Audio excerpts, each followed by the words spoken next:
بسم اللہ الرحمن الرحیم التائبون العابدون الحامدون السائحون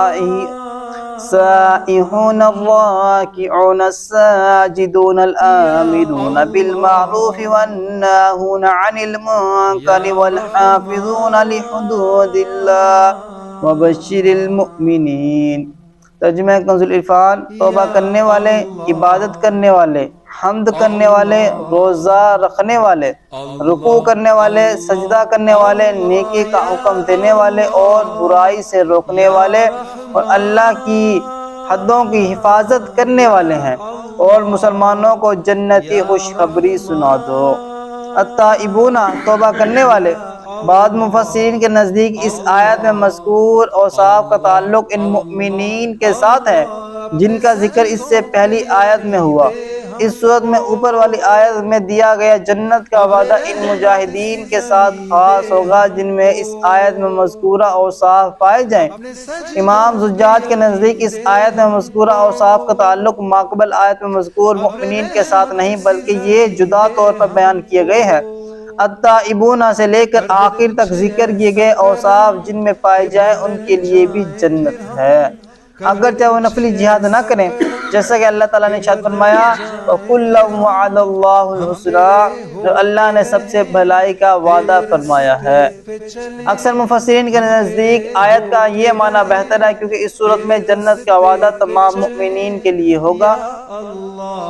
التائبون، اس آیت کی ایک تفسیر یہ بھی ہے کہ جن ایمان والوں کا اس سے پہلی آیت میں ذکر ہوا وہی کفر سے حقیقی توبہ کرنے والے، اسلام کی نعمت ملنے پر اللہ تعالیٰ کی حمد کرنے والے، روزہ رکھنے والے، پانچوں نمازیں پابندی سے ادا کرنے والے، ایمان، معرفت اور اطاعت کا حکم دینے والے، شرک اور گناہوں سے روکنے والے اور اللہ تعالیٰ کی حدوں یعنی اس کے امر و نہی کی حفاظت کرنے والے ہیں۔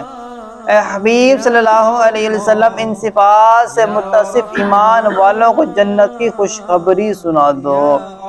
دوسری تفسیر یہ ہے کہ تمام گناہوں سے توبہ کرنے والے اللہ عز و جل کے فرما بردار بندے جو اخلاص کے ساتھ اس کی عبادت کرتے ہیں اور عبادت کو اپنے اوپر لازم جانتے ہیں، جو ہر حال میں اللہ تعالیٰ کی حمد کرتے ہیں، نمازوں کے پابند اور ان کو خوبی سے ادا کرنے والے ہیں، نیکی کا حکم دینے والے اور برائی سے روکنے والے اور اس کے احکام بجا لانے والے ہیں، یہ لوگ جنتی ہیں۔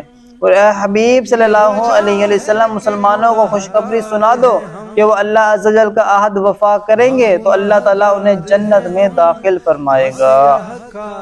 اللہ پاک نے ارشاد فرمایا والحافظون لحدود اللہ، اللہ کی حدوں کی حفاظت کرنے والے۔ اللہ تعالیٰ نے بندوں کو جن احکام کا پابند کیا ہے وہ بہت زیادہ ہے۔ یہ تمام احکام دو قسموں میں منحصر ہیں۔ نمبر 1 عبادات جیسے نماز، روزہ، زکوٰۃ اور حج وغیرہ۔ نمبر 2 معاملات جیسے خرید و فروخت، نکاح اور طلاق وغیرہ۔ ان دونوں قسموں میں سے جن چیزوں کے کرنے کا حکم دیا گیا ہے انہیں بجا لانا اور جن سے منع کیا گیا ہے ان سے رک جانا اللہ تعالیٰ کی حدوں کی حفاظت ہے۔ اس بات کو عام الفاظ میں یہ کہہ سکتے ہیں کہ حقوق اللہ اور حقوق العباد دونوں کو پورا کرنے والے ہوں۔ اس سے معلوم ہوا کہ اسلام میں دونوں چیزوں کی اہمیت ہے، یہ نہیں کہ حقوق اللہ میں مغن ہو کر حقوق العباد چھوڑ دیں اور حقوق العباد میں مصروف ہو کر حقوق اللہ سے غافل ہو جائیں۔ ہمارے ہاں یہ افراد و تفرید بکثرت پائی جاتی ہے اور یہ دین سے جہالت کی وجہ سے ہے۔ اللہ پاک سے دعا ہے کہ ہمیں رب عز و جل کے تمام احکام کو بجا لانے اور جن سے منع کیا گیا ان سے رک جانے کی توفیق عطا فرمائے۔ آمین بجاہ النبی الامین۔